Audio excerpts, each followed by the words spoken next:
Hello, everyone, and welcome back to Freely Nourished, the podcast that empowers you to break the cycle of dieting by teaching you to nourish your body well. I am your host, registered dietitian Erin Casey, and I'm also the owner of New You Nutrition Counseling, where we believe that you can reach just about any healthcare goal at any body size. So if you are ready to let go of the toxic and shameful cycle that is dieting and regret and compensation and all of the things that are ugly and stressful about food and nutrition, then join us. We are here to help you reach your healthcare goals, but by doing that in a way that opens up a lot of freedom and gets rid of a lot of restrictions. We have lots of ways to help you. First and foremost, we always have our one-on-one counseling available. Information for that can be found on our website, which of course will be linked below. We also have the option of a group membership. It is called the Cauldron. Right now, it is just $50 for the rest of 2023, which is awesome. You get an entire 6 months worth of programming for just $50. That definitely will be going up next year. So get in while the getting's good. What you get with that Cauldron membership is you have exclusive access to a Facebook group that I'm a part of, and I post in frequently. We also have access to all of the other Cauldron members as kind of this community of support on this anti-diet journey. We also have we have access to group monthly Zoom calls where, again, it's just kind of an open dialogue. We have, opportunity for everyone to kind of share a little bit about their month, anything that's going on in that particular time, things that they're struggling with. More often than not, you all are struggling with very similar things. So sometimes it's just kind of nice, rather than hearing just my voice, to also hear from your peers of people who are going through it with you. In addition to those two things, you also have access to quarterly workshops. So every 3 months we just had one back in June. We'll have our next one in September. Those are usually hour-long, kind of masterclass type format and the topics vary, but as a Cauldron member, you get to help determine the topics. So what you all want to hear and see, I have yet to have a request that I haven't been able to make. So those are also available for purchase on the website once they are complete. But of course, we as a Cauldron member, they're included in your membership. So definitely great value. Great value, period. They will go up. The cost will likely be about $25 a month starting into next year. But really giveaway price of $50 for the rest of the year. So definitely get in on that if you would like. The one I wanted to talk about today is something that honestly I'm very passionate about, but I feel I've been hesitant to create this episode just because so much of it, I just feel like it is not my story to tell. So we are going to be talking about gender queerness kind of in the context of eating disorders, as well as just, I think, kind of modern medicine in general. I feel like we just don't do a very good job of offering services and meeting the needs of anybody in the gender queer spectrum. But that said, I also want to kind of put a huge disclaimer out before I even start this episode that this is not my story. I'm a cis woman. Always have been, always will be. And, most of the information I'm going to present to you today, a lot of it does come from literature. There is some data out there that we will present. A lot of it comes from hearing the lived experiences of people who do kind of fit the gender queer spectrum. But I also just kind of want to be clear that, like, I am by no means an expert in this field. It's definitely not my own lived experience. So if your lived experience is something different than anything I present, or if you have something to elaborate on what I present, I would love to hear your thoughts, and I truly welcome them. Of course, if anything I say is offensive or just dead wrong, like, let me know that too. But I don't anticipate that it will be. Just because, I try to be pretty sensitive to that kind of stuff. But I just wanted to be, big disclaimer. This is not something that I've ever kind of personally lived through. It's more me disseminating data, and told stories that I've heard from myself, and other public figures and things like that. But kind of what I wanted to get into is kind of this notion of gender queerness and body image. And when I say gender queerness, just to kind of define that term, it is anybody who kind of fits on the spectrum of not feeling cisgendered. I feel like that's honestly kind of the best way to describe it, is that if you don't feel that the gender you were assigned at birth is the appropriate gender for you, it doesn't matter if you feel that, like, you know, you were assigned female at birth and you feel as though you identify as male, you can identify as non-binary, you can identify as agendered, meaning like you don't really have a gender. Anywhere kind of in that spectrum is what I'm going to call gender queer, kind of for the remainder of this podcast. And it's, you know, it's something that it's talked about a lot. And you know, I want to, you know, first and like absolute foremost, you know, this podcast, anything I create, like we're a gender safe space. We do everything in our power to be, anyway, I guess I should say. So, you know, anything that anyone like cares to share, you know, about their own lived experience, you know, that will be met with certainly compassion. And of course, if, you know, as the internet sometimes does, if there is, you know, hate and discrimination or anything else kind of brought about by you sharing your story, that will be quickly shut down. Like, I will block people. I will, you know, I will report accounts. I have no qualms in doing that. I think that's super important in terms of when people say, oh, it's safe, it means like that they're not going to do anything to actively hurt you, but I will also defend you against other people who may not owe you the same grace. So you know, I will do everything in my power.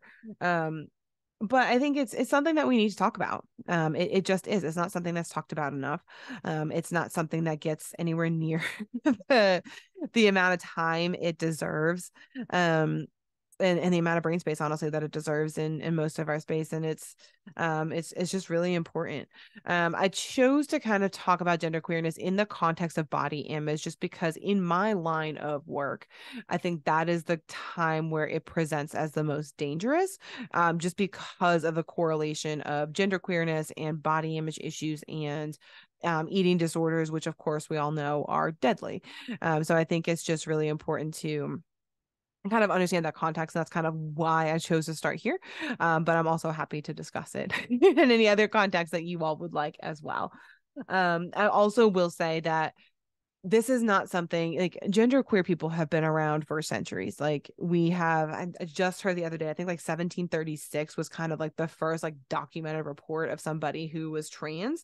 So I mean, like long time, right? And like I'm sure it like well predated that, but whether or not we have the documentation, I don't know. But point being, gender queer people have always been here and they always will be. And, you know, we need to build a world that accommodates them too. It doesn't just accommodate two rigid genders. It accommodates a whole spectrum of genders that people experience.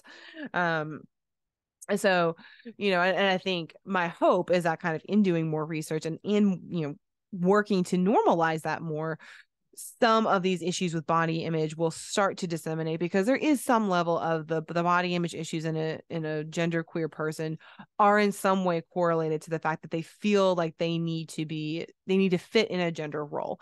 And some people have the liberty to say, I feel like that gender is opposite. Some people are just like, this just doesn't feel right. And like, we have nothing to tell them of like, the best we can tell them is like, well, how about the opposite gender? Try that one on for size. And that's like best case scenario, but that doesn't work for everybody either. So I think once we get out of these rigid boxes of gender identities and gender roles, I do think that will help a lot.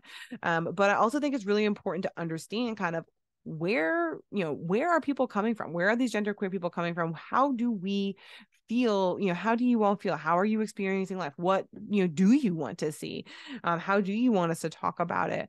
What is the solution that actually works to make people feel more comfortable to express themselves inwardly and outwardly as just themselves? It doesn't matter if there's a gender tied to it or not. So I will say that, there likely is some validity to the idea that body image issues and genderqueer people just simply have to do with the fact that they are kind of told to pick a gender at best. If at worst, they're told to like stick to the gender they were assigned at birth. And that just kind of creates this dysmorphia with the body, and can lead then, of course, to like disordered eating habits. I think it also, I don't know a single really queer person in general, but certainly not a single gender queer person who has not experienced some level of trauma and violence as a result of that queerness. And I think that's something we don't talk about a lot either. Trauma can be things like, family, religion, just the internet being hateful, as I like put out a disclaimer about, not 5 minutes ago. Those things are really traumatic. I mean, they're traumatic for anybody, but they're especially traumatic when it is somebody talking about the core of who you are as a human. And it's unacceptable, but it's accepted by society.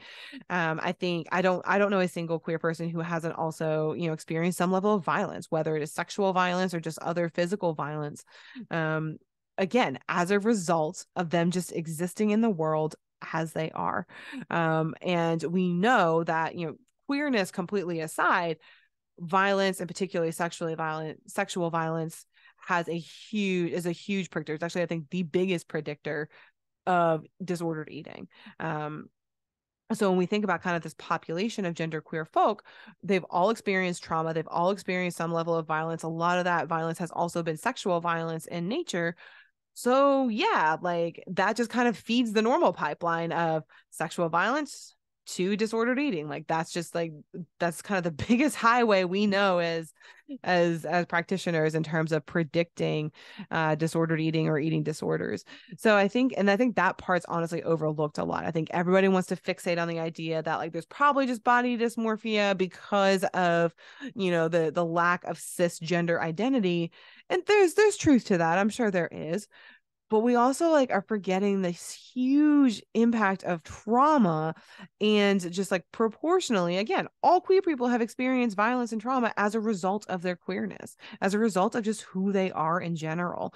Most of you know this, like I've also survived sexual violence, but that wasn't because of who I am as a person. It was just, frankly, and it wasn't, a random act per se, but it's just kind of like, I didn't have anything to do with that per se. It was just an opportunistic option. A lot of people who do experience sexual violence, that's kind of the case, is that I don't say like wrong place, wrong time per se. Like you just don't even have that much control. It's just kind of like, it could have easily happened to anyone in that same situation.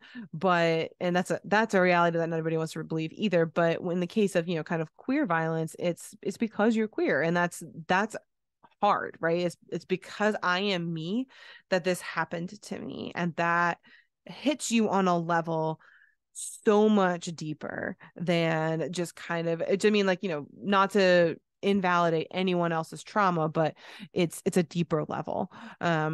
It's also, it's just, then you also are walking around in a society that basically doesn't have a place for you.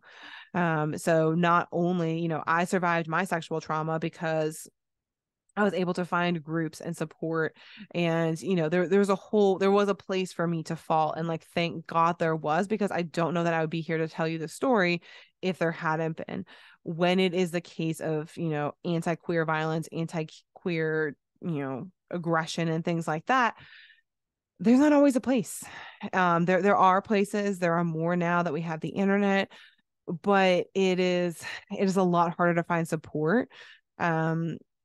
Because a lot of those spaces, again, aren't specifically built for queer people. And it just makes it that much harder. That, again, that internal dialogue just starts eating away, like, well, maybe it's just me. And again, like number one predictor of suicide is sexual violence. And it is so hard to, I'm trying to figure out how I want to say this. So it is, most people who have survived sexual violence in particular have contemplated suicide, and that is largely due to victim blaming, and just lack of support. When it comes to the queer experience, I don't know a single queer person, and I don't know of a queer person who knows a single queer person who hasn't also considered suicide. So again, we think about the mental health of this population of people. It is dire.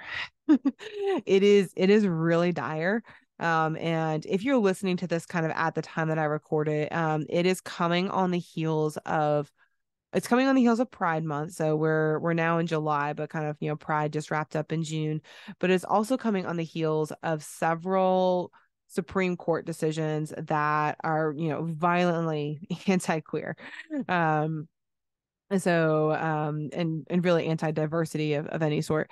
But the key one in the queer community being that the Supreme Court rules in favor of a wedding. I want to say she's like an invitation or like some type of designer who basically refused to serve a queer couple because they were queer. She said it was against her religion, and they called that discrimination, which it is, and sued her for discrimination under the Civil Rights Act. The Supreme Court actually ruled in her favor, saying basically that it is legal to discriminate against queer folks if it is because of religious reasons.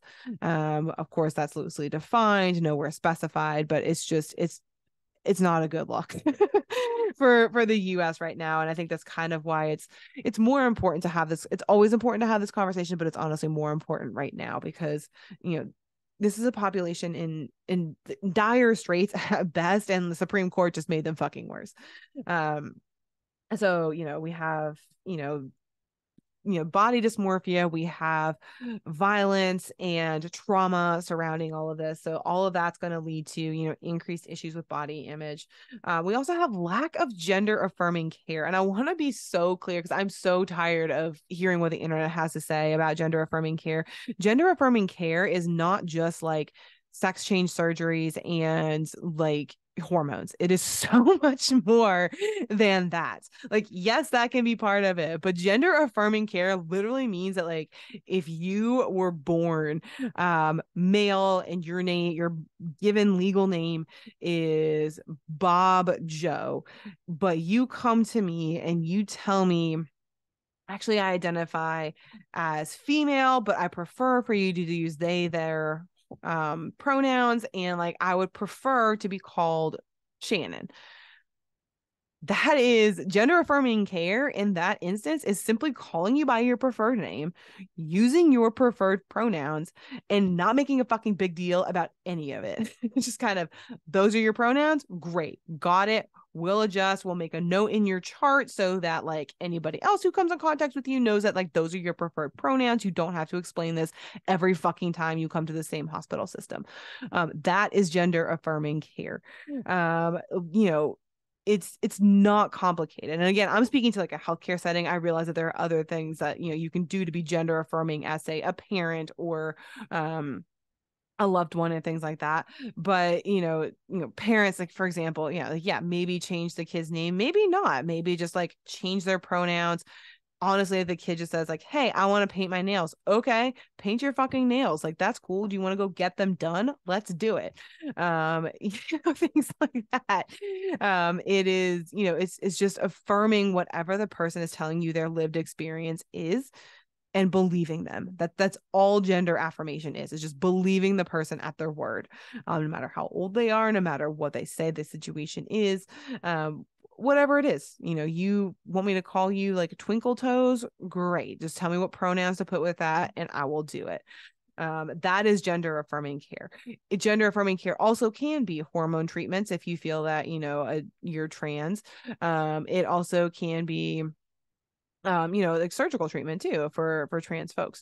And again, that is driven by the trans person. It is not driven by like, these are the standards of care. It's just, what do you want to do? What do you think is going to feel best for your body? Do you want to go on a round of hormones to see if that feels more in line with how you experience the world? Great. That worked out well and you want to go as far as like to have surgery? Great. Like those are options open to you. But again, even in healthcare settings, and again, this kind of boils down to a lot of politics, especially in Texas. people are like, some of the kind of more conservative religious zealots are making lists and, kind of basically like they're trying to pass anti-trans legislation, and then they're going to round up all the people who prior to that legislation being passed are in violation of it. And like, it's giving genocide in a way that we haven't seen since World War II. And it's awful. It's truly terrifying. So a lot of people right now are honestly truly scared to make their gender queerness known to the healthcare professionals, which of course then means they're not going to get the healthcare they deserve. And it's not always about the person or the practitioner they're seeing in particular. Sometimes it's much more about like the political landscape at the time. So again, it's really, really, really scary. And all of that unsurprisingly leads to issues of body image. It also leads to a lot of issues of disordered eating, because all of this, if you can imagine living in those shoes, feels very out of control. And what is the number one kind of like rooting cause of all eating disorders? It is that need for control. That is why trauma history is so tightly linked to it. And again, why queerness is so tightly linked to it, because there is just so much that you all experience that you have no control over. So putting control on, controlling what you can take a very, very ugly turn and a very violent slide very fast. So that's honestly all I had to say. There isn't a whole lot of like what to do about it. It is more of a like kind of let's bring this awareness to the table. I also like would love nothing more than for this to start a discussion, and kind of hear experiences, not just for not only so that I may validate your experience, but also so that we can all educate each other on kind of what is it that the trans community needs from us, or not the trans community, the queer community really in general needs from us right now. Because I know that you all are suffering, and I hate that. And obviously I will do everything in my power to advocate politically, but if there are other things I can do with my content on my platform, I will do it. Just let me know. So I also wanted to provide a couple of more resources, because like I said, I am by no means an expert in any of this subject matter. I just wanted to kind of put it out there because it felt like it was important by how much it aligns with what I do and how much it is representative of my, treating all humans as humans. These are humans that are really not being treated like humans. So I think it's just really important for me to kind of get that message out there, but more importantly, connect you to resources that are going to be able to do much more than I can. A lot of, so kind of in terms of healthcare, which is kind of, my niche, to so to speak, there are a couple of resources, and I will link them all below. But Planned Parenthood actually has, they actually do hormone treatments. They actually have kind of, you don't really think about it in the name of Planned Parenthood, but they do a lot of advocacy work. So if you are looking for somewhere to like donate money or, help in other ways, volunteer, it's a really good organization. They help a lot with gender queerness. They also help a lot in terms of like, especially like teenagers and things like that who maybe are experiencing violence or lack of gender affirming care at home. They will do a lot just within the course of their doors to help with that. They also ally a lot with the Trans Health Project, which is another organization that is also a really great resource for gender affirming care. They have kind of like a search option kind of based on where you are, and access to like also kind of just like internet resources and things like that may just kind of help to kind of get the ball rolling. And then let's see, and then what did I write? Oh, the Human Rights Campaign is another interactive site. They go beyond just queer people, but it is, kind of as you would imagine, it's human rights. So I mean, it's, women seeking abortions, or I guess pregnant people seeking abortions. I shouldn't assume that they're women. Pregnant people seeking abortions, but of course gender affirming care and things like that as well. All of them also have lots of resources for disordered eating treatment in the context of gender queerness. There are facilities out there are practitioners out there that specialize in eating disorders in queer people, and all of that can kind of be found on any of those websites.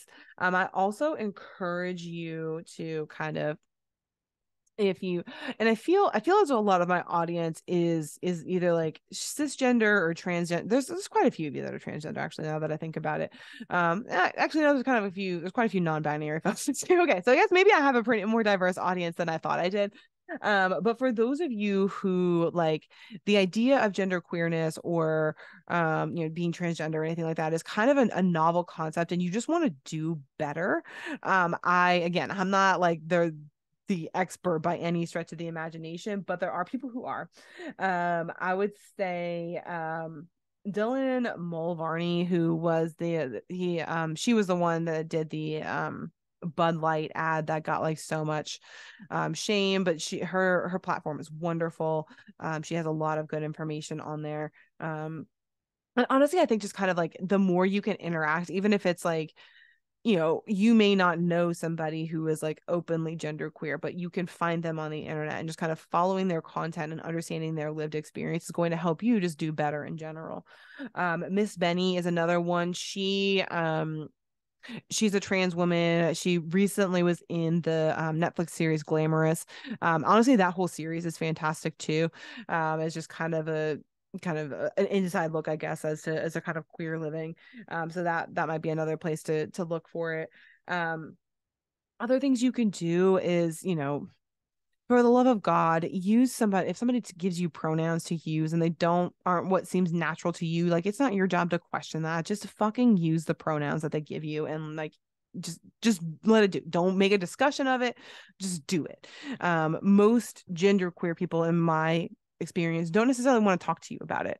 They don't want to open up about it. That's where some of the kind of the bigger platforms like Dylan and Miss Benny and things like that utilize those resources as the people who are having open discussions. Read through the comments, don't comment, but read the comments. But somebody who you just kind of know you work with, or somebody go to the gym with or anything like that, like don't ask questions. Okay, unless you are invited to do so. Really just is kind of being there to listen first. Use the right pronouns. Make yourself a safe space. I think, when I was kind of first coming into business, I was actually very hesitant to make my political affiliations known and kind of make my opinions on topics just like this one known, because, kind of like, I don't want to alienate anybody and lose sales, but I don't like, those are sales I don't need. Right. I would much rather be in a business that is aligned with who I am as a human and what I feel is right. And if, somebody's bigoted and anti-trans, then like, I don't want their business anyway. So, making yourself a safe space, and it's okay to create conflict if that happens. It's okay to block your own family members on Facebook. And like, there may be family members who you need to tolerate. And you don't want to have that discussion with, and that's a perfectly valid option too. But I just, I encourage you um, to rock the boat a little bit. Just to say something when you hear bigoted remarks. Don't just kind of, let it pass, because that's what's gotten us here. That's what's made it socially acceptable for as long as it is. If you are in a position to advocate or donate, do that. Those organizations that I just listed, and they'll of course be linked below. Those are a great place to do it. And also kind of pay attention to your workplace politics. Like if you feel like, things at your workplace are not inclusive for everybody, even if it doesn't affect you directly, you can still raise some noise about that. If there are queer people in your place of work and you hear them, complaining about something, or something that they feel isn't right, then, join them in that in that effort. Don't just sit back and think, oh, well, it doesn't apply to me, so I'm not going to say anything. Just like, no, how can I help? What do you need me to do? Things like that will go a long way, because this is about all of us. This is on every single one of us. Because, like I said, all queer people have thought about suicide, and people are dying as a result of this. And it's not a good look. It's not a look that I want to see or hear. And it's certainly not helping anybody's body image issues or disordered eating habits. So go advocate, use pronouns. And if you are queer in some fashion, we love you, we appreciate you, you are so worthy of our love and attention, and your story is valid. And we would love to hear it if you are willing to share. So with that, I will leave you all until next time. Have a great rest of your day.